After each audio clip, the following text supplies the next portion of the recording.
This is the Lone Crater YouTube. We hope this video helps.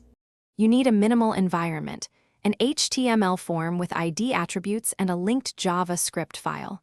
First, attach a submit event listener to the form and call event. Prevent default, so the page doesn't reload.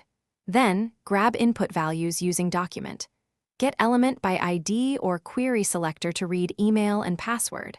Once done, validate client side, check non-empty fields and a simple regex for email, so you catch obvious errors early before any network call. This starts a secure, testable flow. Now you implement the middle steps.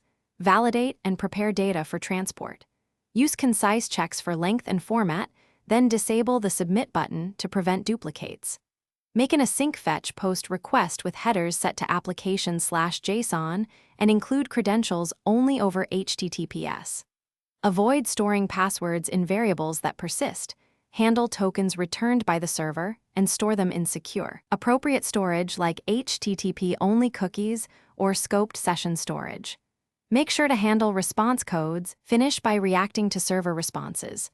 On success, update UI, clear input fields, and redirect appropriately.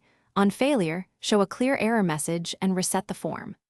Once done, implement retry logic and exponential backoff for transient network issues, and always clear sensitive values from memory after use. If things go wrong, check console for CORS errors, inspect network requests, and verify HTTPS and server-side token handling. These are the most common blockers to a working login flow. Thanks for watching. Consider subscribing if we helped you.